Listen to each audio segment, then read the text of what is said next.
My channel. Welcome. So glad you're here. I would like to invite you to please subscribe and hit that notification bell because I put out new videos every week. Also, if you are interested in narcissistic abuse recovery coaching, please visit my website or send me an email. Both are linked in the description below. First, let's define what exactly malignant narcissist means.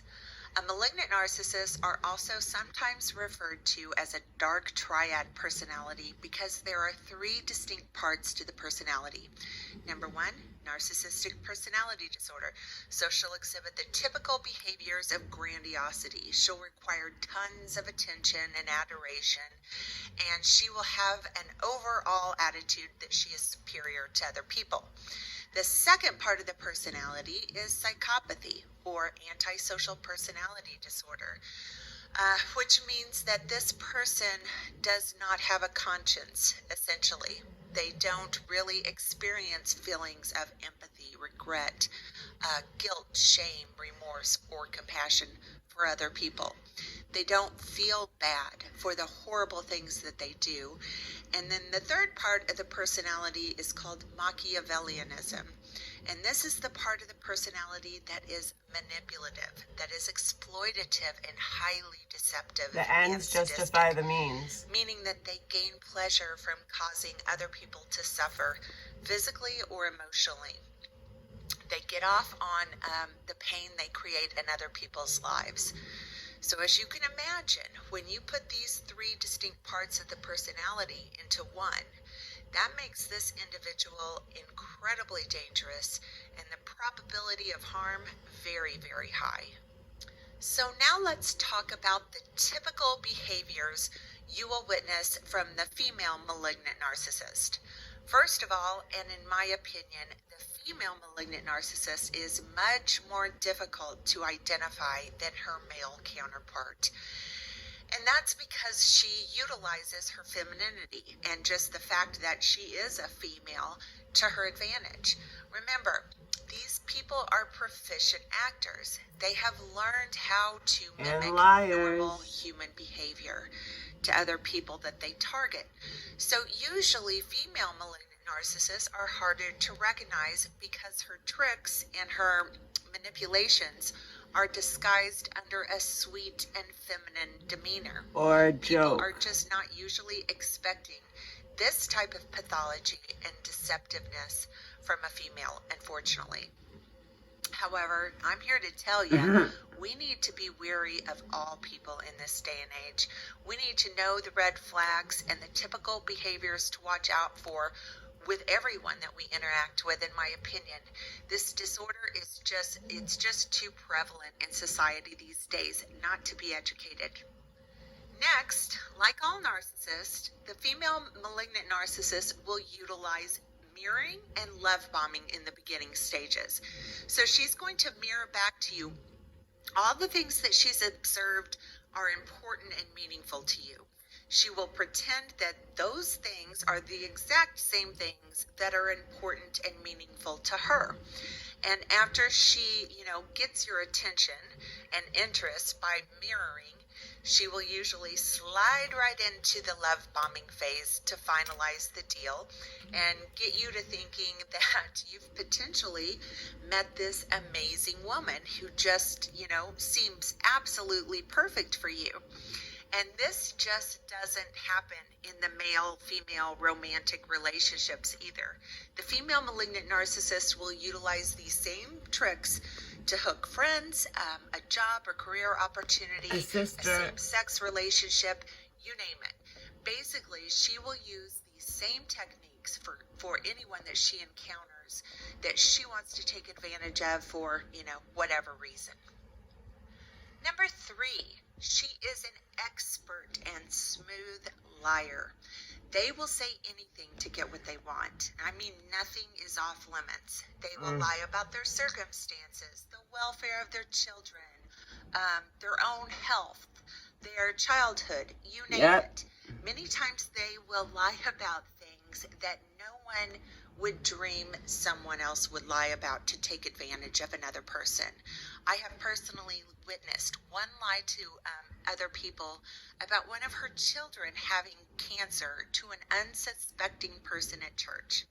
And of course, her child never had cancer, didn't have cancer, but she got everybody at this church to believe this because like how my mom has dementia and I'm a drug addict, would lie about her child having cancer.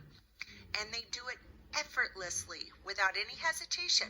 These people can also usually cry on command in order to further exploit their lives and the people that they're trying to trick. The female malignant narcissist is a pathological liar, just like her male counterpart is. Number 4, they are two-faced. Many times they will be playing several different people at the same time in order to gain, the most rewards for whatever it is that she's after. She will befriend anyone if she thinks she has something to gain from it. Doesn't matter if it's your arch enemy. In fact, many times she probably will prefer to do these things because you would never suspect that. I have known malignant female narcissists who have been having affairs with family members of her husband and the father of her children. I have seen them lie and manipulate other people for money, giving, absurd pity victim scenarios to several different people in order to take advantage of all of them financially. You name it. These women don't know the word loyalty and honesty. She might behave as if she has high levels of integrity. However, nothing could be further from the truth. Also, they can turn into a bully in a matter of seconds when necessary. They can literally go from playing the victim and switch into the nastiest bully you have ever seen. Remember, their highest priority is getting what they want by fooling other people usually. However, when that isn't working, or you catch them in a lie, or in an act that they cannot escape from, trust me, they can and do get aggressive and will resort to emotional and verbal attacks and abuse in order to bully you into submission. We are establishing a new Amazon minimum wage you're of not $15 going an to hour. steal my car. Number 5, they can be highly sexual and seductive. The female malignant narcissist knows she has tremendous power and control over victims by using her sexuality. So it's very common for these women to be really good in bed. They know that if they hone those skills, that they can victimize and exploit a target for far longer than if they don't. Many times they will try and get a target sexually obsessed with her or dependent on them sexually. Then they'll get them to do what they want by withholding it and giving it to the target when he or she does what she wishes. But these women are highly sexual, and I continually hear about how good in bed they are for my clients. Number 6, they take pleasure in humiliating other people. They love to watch other people have hurtful, soul-crushing emotions or feelings, and nothing does a better job than humiliating someone in the most drastic ways. All malignant narcissists relish in the humiliation of other people, and they get off on it even more if they're responsible for the humiliation. And of course, the more public the scene, the more joy they extract. If you are a severely alienated parent, then your ex is a malignant narcissist. And anyone who has had the horror of going to court against a malignant narcissist and his or her cronies knows the delight and happiness these people feel when they are able to destroy the other parent's life, when they are able to turn their own children against them and publicly vilify the targeted parent while the child professes their unending love for the abusive and the disturbed parent. The more filthy and disturbing they can lie about and humiliate the targeted parent, the more public they can make it, the happier these people are. They remind me of cockroaches. Huh. They all scatter back to their holes when they're finished dismantling and humiliating the other Totally. person. They're just Gross. such vile and horrible people.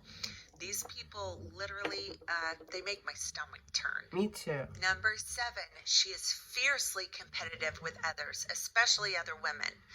Malignant narcissists look at winning as literally life or death. They cannot tolerate losing.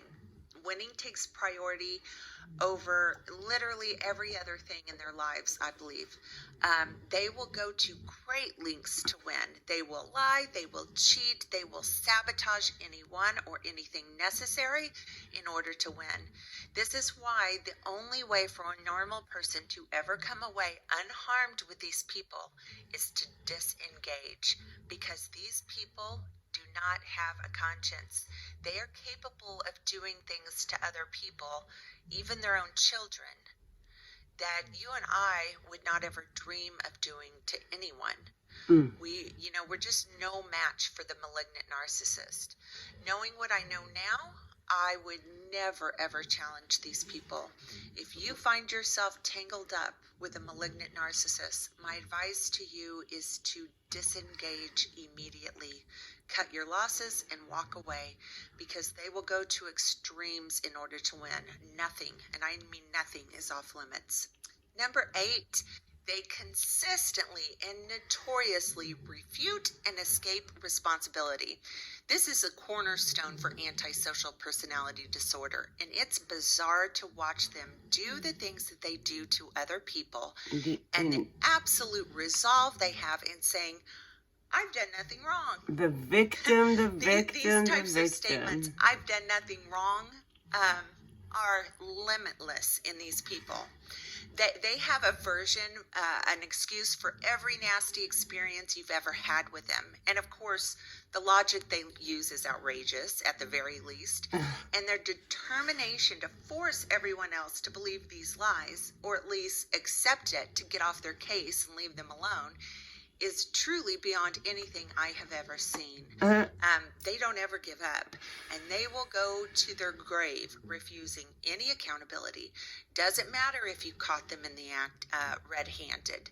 They will twist and turn, reality into the most absurd version you have ever heard, and will literally force this version on other people until they finally give up. This is one of the reasons that they are so effective at alienating their children from the targeted parent, because they pound and force this version of rewritten history into the child until the child just gives up. So this is another reason why you must have an order of protection if you are going through severe parental alienation in order to reverse the alienation. It would be the equivalent, if you don't have an order of protection, it would be the equivalent of, getting a family member out of a cult and then trying to get them to heal and understand what had happened, and then giving them a telephone to talk to the cult leader. This is why no contact is so critically important when you leave a person like this. Any communication leaves you very, very vulnerable to the unending pressure to accept their lives. They just don't tend to stop until they accomplish their goal. Number 9, the female malignant narcissist is pathologically envious of other people. The interesting thing about these people is that they don't feel or experience human emotions like empathy, compassion, guilt, shame, but they feel electric levels of envy. They also tend to believe that other people are also envious of them because they can't comprehend that other people would not feel envy the way that they do. The horrible thing about pathological envy of the malignant narcissist is they will go to great lengths to alleviate this overpowering feeling. If you are unlucky enough for them to become envious of you, they will do all kinds of horrible things to sabotage you to get what they want. It's not a pleasant place to find yourself when a malignant narcissist becomes envious of you or something you have.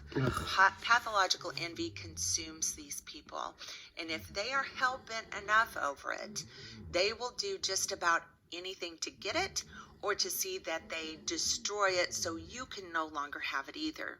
Pathological envy is probably the biggest factor that drives their behavior. It literally rules their lives. Number 10, they have no real understanding of how others, meaning you and I, think and feel.